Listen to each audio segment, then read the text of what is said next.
안녕하세요. 송우식입니다. 최근에 우울증 및 마음이 아프신 성도님들과 전화 상담을 많이 하게 되었습니다. 그분들과 통화하면서 느낀 것은 이분들이 신앙의 기본이 참 약하다는 거예요. 아주 기초적인 복음도 이해하고 있지 못하다는 것을 알게 되었습니다. 그래서 앞으로는 신앙의 아주 기초적인, 아주 기본적인 내용들을 정리해서 영상으로 올리겠습니다. 교회를 다니지만 신앙의 기초를 알고 싶은 그리스도인들에게 저희 영상이 도움이 되시길 축복합니다. 오늘은 거듭남에 대해 말씀을 나누겠습니다. 거듭남은 신앙의 아주 기초입니다. 이 땅에 태어난 모든 사람은 생일이 있습니다. 우리는 이 땅에 대한민국에 태어났습니다. 어머니의 태에서 밖으로 곧 세상에 나온 날을 생일이라고 합니다. 모든 사람은 태어남으로 이 땅의 삶이, 육신의 삶이 시작됩니다. 그러면 신앙은 언제 시작될까요? 예배당 간 날, 교회 처음 나간 날 시작되는 게 아니라 거듭난 날, 거듭난 때부터 신앙이 시작되는 겁니다. 신앙은 거듭남으로 시작되는 겁니다. 그리고 거듭난 사람만이 천국에 들어갑니다. 거듭나다. 이 말은 예수님께서 니고데모라는 유대인의 지도자에게 한 말입니다. 요한복음 3장 3절 5절입니다. 예수께서 대답하여 이르시되 진실로 진실로 내게 이르노니 사람이 거듭나지 아니하면 하나님의 나라를 볼 수 없느니라. 예수께서 대답하시되 진실로 진실로 내게 이르노니 사람이 물과 성령으로 나지 아니하면 하나님의 나라에 들어갈 수 없느니라. 아멘. 예수님은 사람이 거듭나지 아니하면 하나님의 나라를 볼 수도 없고 들어갈 수도 없다고 말씀하셨습니다. 거듭나야만 천국에 갈 수 있습니다. 거듭남이 정말 중요하구나 아시겠죠? 그러면 거듭나다의 뜻부터 정의하도록 하겠습니다. 거듭나다. 우리나라 성경에는 거듭나다로 번역했습니다. 그런데 영어 성경을 보니까 born again, 중생, 다시 태어남이라고 번역했습니다. 그러면 헬라 원어는 어떻게 쓰여 있을까요? 게네세 아노덴으로 쓰여 있고 이 말은 위로부터 태어나다의 뜻입니다. 그러면 위로부터란 말은 뭡니까? 요한복음 3장 31절에는 위에 계신 분이 하나님이시다라고 말하고 있어요. 위로부터 오시는 이는 만물 위에 계시고 땅에서 난 이는 땅에 속하여 땅에 속한 것을 말하느니라. 하늘로부터 오시는 이는 만물 위에 계시나니. 아멘. 거듭나다의 뜻을 원어를 통해 그리고 성경 문맥으로 정의하자면 위로부터 태어나다, 곧 하나님으로부터 태어나는 것을 말합니다. 다시 정리합니다. 거듭나다의 말은 하나님으로부터 다시 태어나는 것입니다. 다시 태어나야 한다고요? 이 말을 누가 이해할 수 있겠습니까? 그래서 니고데모도 어리둥절해서 말합니다. 니고데모가 이르되 사람이 늙으면 어떻게 날 수 있사옵나이까? 두 번째 모태에 들어갔다가 날 수 있사옵나이까? 예수님 뭐라고요? 다시 태어나야 한다고요? 사람이 늙어가는데 어떻게 다시 태어나요? 다시 엄마 뱃속에 들어가야 합니까? 이렇게 반문한 것이지요. 이 질문에 예수님은 이렇게 말씀하십니다. 엄마 뱃속에서 태어나는 것은 육이야. 나는 지금 육으로 태어나는 것을 말하는 게 아니야. 영으로 태어난 것을 말하고 있어. 요한복음 3장 6절 7절입니다. 육으로 난 것은 육이요 영으로 난 것은 영이니 내가 내게 거듭나야 하겠다는 말을 놀랍게 여기지 말라. 거듭남은 우리 육신이 다시 태어나는 것을 말하는 게 아닙니다. 우리 영이 하나님으로부터 다시 태어나는 것을 말합니다. 그럼 영은 뭘까요? 하나님은 영이십니다. 하나님은 영적인 존재세요. 요한복음 4장 24절입니다. 하나님은 영이시니 하나님은 영이시니 아멘. 영은 물질과는 대비되는 개념입니다. 하나님은 영적인 존재세요. 그리고 하나님은 사람을 자신의 형상으로 자신과 같은 존재로 창조하셨습니다. 창세기 1장 27절입니다. 하나님이 자기 형상 곧 하나님의 형상대로 사람을 창조하시되. 이처럼 사람은 하나님의 형상으로 지음받았기에 영적인 존재입니다. 그러나 사람과 하나님의 차이는 사람은 육체의 몸을 가지고 있다는 겁니다. 창세기 2장 7절입니다. 여호와 하나님이 땅의 흙으로 사람을 지으시고 생기를 그 코에 불어넣으시니 사람이 생명이 되니라. 하나님은 영적인 존재인 사람이 몸 안에, 육체 안에 살게 창조하셨습니다. 그래서 사람은 영, 혼, 몸의 삼중적인 존재가 된 겁니다. 데살로니가 전서 5장 23절은 사람은 삼중적인 존재임을 말하고 있어요. 평강의 하나님이 친히 너희를 온전히 거룩하게 하시고 또 너희의 온 영과 혼과 몸이 아멘. 보이십니까? 영과 혼과 몸이 영혼 몸의 삼중적인 존재가 바로 사람입니다. 그러나 영혼 몸의 핵심은 바로 영입니다. 사람은 영입니다. 사람은 영적인 존재입니다. 그리고 성경에서 말하는 혼은 지, 정, 의, 양심, 인격을 혼이라고 해요. 마음이라고 번역하기도 합니다. 대개 우리나라 성경에 영혼이라고 번역된 성경 구절은 영과 혼을 말하는 게 아니라 대부분 혼, 소울을 말해요. 요한 3서 1장 2절에 사랑하는 자여 내 영혼이 잘됨 같이, 여기서 영혼은 영과 혼의 결합을 말한 것이 아니라 혼을 의미해요. 헬라어로는 푸시케예요. 정리할게요. 사람은 영, 혼, 몸의 삼중적인 존재입니다. 그런데 영은 사람의 존재의 핵심이에요. 그리고 혼은 지, 정, 의, 양심, 인격 등 사람의 마음을 의미합니다.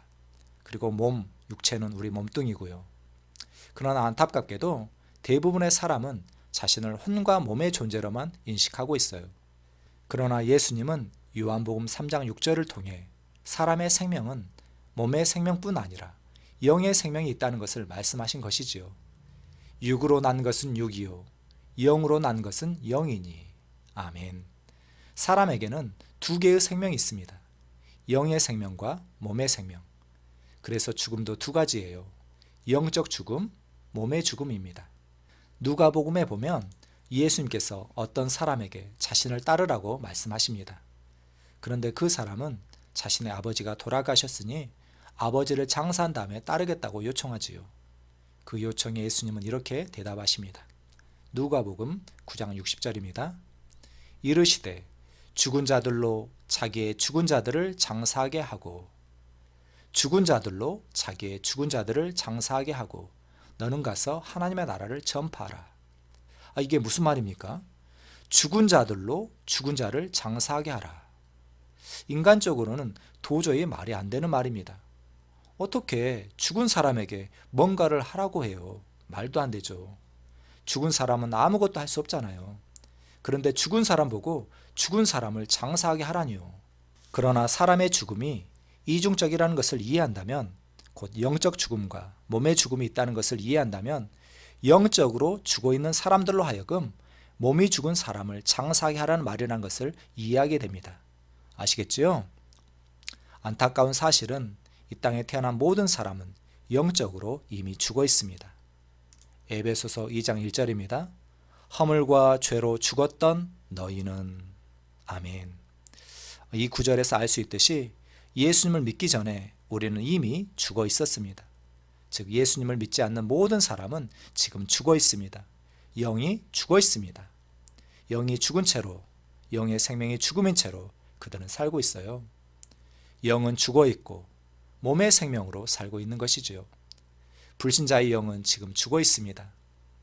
만약 어떤 불신자에게 야, 너 지금 죽어 있어, 이 말하면 어떻게 될까요? 아마 우리 보고 미쳤다고 할 겁니다. 그런데 그들은 자신의 영의 상태를 몰라요.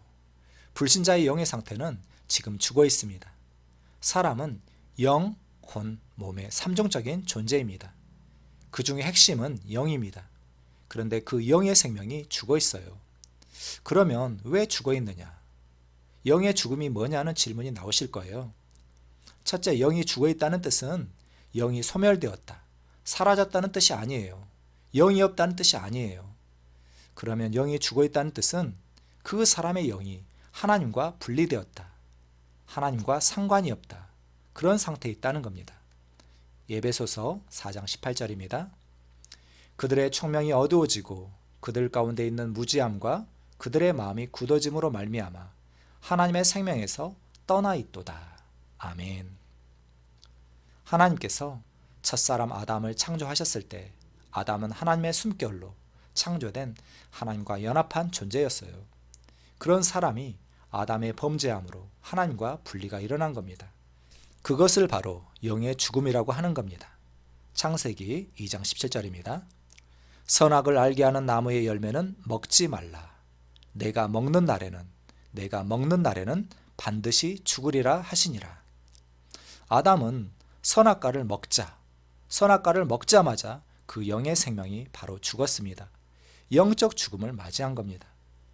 아담의 범죄 후 아담 아래 태어난 모든 사람은 영의 생명이 죽어 있습니다. 곧 하나님과 분리되어 있어요. 그래서 제 기능을 못합니다. 기능을 못할 뿐 아니라 부패했어요. 만물보다 거짓되고 심히 부패한 것은 마음이라 누가 능히 이를 알리오마는. 사람의 영의 생명은 불법이 되어버렸습니다. 사람의 영의 생명은 어둠입니다. 너희가 전에는 어둠이더니. 사람의 생명은 죄의 종입니다. 로마서 6장 17절입니다. 너희가 본래 죄의 종이더니. 사람의 영의 생명은 하나님이 아닌 마귀와 연합해 있습니다. 그래서 사람은 죄인이며 마귀의 자식이라고 하는 겁니다. 요한복음 8장 44절, 에베소서 2장 1절 이하 말씀입니다. 너희는 너희 아비 마귀에게서 났으니 너희 아비의 욕심대로 너희도 행하고자 하느니라. 허물과 죄로 죽었던 너희는 이 세상 풍조를 따르고 공중의 권세 잡은 자를 따랐으니 곧 지금 불순종의 아들들 가운데서 역사하는 영이라. 전에는 우리도 다 그 가운데서 우리 육체의 욕심을 따라 지내며 육체와 마음에 원하는 것을 하여 다른 이들과 같이 본질상 진노의 자녀이었더니. 이것이 바로 이 땅에 태어난 모든 사람의 영의 상태입니다. 사망, 죄, 죽음, 어둠, 불법, 마귀의 자식, 진노의 자녀, 그리스도 밖에 있는 존재입니다. 에베소서 2장 12절입니다. 그때의 너희는 그리스도 밖에 있었고 이스라엘 나라 밖의 사람이라. 약속의 언약들에 대하여는 외인이요 세상에서 소망이 없고 하나님도 없는 자이더니. 아멘. 이 땅에 태어난 모든 사람은 영이 죽어 있습니다. 이 땅에 태어난 모든 사람의 영이 어둠입니다. 사람이 가지고 있는 영의 생명이 마귀의 본성, 죄의 본성을 가지고 있습니다. 그런 사람이 어찌 천국, 빛이신 거룩하신 하나님과 함께 살 수 있겠습니까? 고린도후서 6장 14절 이하 말씀입니다. 너희는 믿지 않는 자와 멍에를 함께 매지 말라. 의와 불법이 어찌 함께하며 빛과 어둠이 어찌 사귀며. 영이 죽은 사람은 하나님과 천국과 어울릴 수가 없는 겁니다. 아까 잠깐 언급했지만 그러면 왜 이 땅에 태어난 모든 사람은 영이 죽어 있느냐? 바로 한 사람, 아담 때문입니다. 로마서 5장 17절, 로마서 5장 19절입니다. 한 사람의 범죄로, 아담 한 사람의 범죄로 말미암아 사망이 그 한 사람을 통하여 왕노릇하였은즉 한 사람이 아담이 순종하지 아니함으로 많은 사람이 죄인 된 것 같이. 아멘. 이 땅에 태어난 모든 사람은 아담 때문에 아담 안에서 영적으로 사망, 죽음, 어둠인 마귀의 자녀입니다. 죄의 본성을 갖고 태어난 죄인으로 태어난 겁니다. 굳이 예를 들자면 신분사회라고 가정해 볼게요. 아버지가 노비면 자식도 노비인 거예요. 이와 마찬가지로 이 땅에 태어난 모든 사람은 아담 때문에 아담 안에서 죄성을 갖고 태어난 죄인입니다. 시편 51편 5절입니다. 내가 죄악 중에서 출생하였으며 어머니가 죄 중에서 나를 잉태하였나이다. 그러므로 사람의 인생을 정리해 보면 이래요. 죄인으로 태어나 죄를 짓고 살다가 언젠간 반드시 죽습니다. 맞나요? 이 땅에 태어난 모든 사람은 여기서 벗어날 수가 없어요. 로마서 3장 23절입니다. 모든 사람이 죄를 범하였음에 하나님의 영광에 이르지 못하더니. 아멘. 사람은 나무로 치면 죄의 나무입니다. 포도나무가 포도 열매를 맺듯이 사람은 죄의 나무이기에 죄의 열매를 맺고 살아가는 겁니다. 그리고 죄의 싹스를 받게 됩니다. 로마서 6장 23절입니다. 죄의 싹스는 사망이요. 여기서 사망은 단순히 육체의 죽음만을 의미하는 게 아니에요. 영원한 형벌, 심판을 받게 되는 것을 의미합니다. 히브리서 9장 27절입니다. 한 번 죽는 것은 사람에게 정해진 것이요 그 후에는 심판이 있으리니. 마태복음 25장 46절입니다. 그들은 영벌에 들어가리라 하시니라. 요한계시록 20장 11절입니다. 사망과 음부도 불못에 던져지니 이것은 둘째 사망 곧 불못이라. 누구든지 생명책에 기록되지 못한 자는 불못에 던져지더라. 아멘. 정리합니다. 사람은 영적인 존재입니다. 영적 존재는 영원히 사는 존재예요. 그런데 사람의 영의 생명이 죽음, 사망인 상태인 겁니다. 아담 때문에, 아담 안에서 영적 죽음으로 태어난 거예요. 사람의 영은 죽어 있습니다. 이 생명으로는 영적 죽음인 사람은 천국을, 하나님을 만날 수가 없는 겁니다. 천국은커녕 지옥이 정해져 있어요. 사람은 행위의 문제가 아니에요. 사람은 존재가 문제가 있습니다. 사람의 문제는 생명의 문제입니다. 사람은 존재의 문제, 영의 생명의 문제를 가지고 있기에 그래서 예수님은 다시 태어나야 한다. 거듭나야 한다. 영의 생명을 받아야 한다. 거듭남으로 하나님으로부터 새 생명을 받아야 한다. 영생을 받아야 한다고 말씀하신 겁니다. 성경의 전체 주제의 말씀입니다. 요한복음 3장 16절입니다. 하나님이 세상을 이처럼 사랑하사 독생자를 주셨으니 이는 그를 믿는 자마다 멸망하지 않고 영생을 얻게 하려 하심이라. 아멘. 거듭나야 하는 이유를 아셨습니까? 우리의 영의 생명이 죽어 있습니다. 그래서 다시 하나님으로부터 생명을 받아 영생을 받아 영이 다시 살아나야 하는 겁니다. 그것이 바로 거듭남입니다. 다음 시간에는 어떻게 거듭나는지 말씀드리겠습니다. 상담을 원하시는 분은 연락 주십시오. 감사합니다.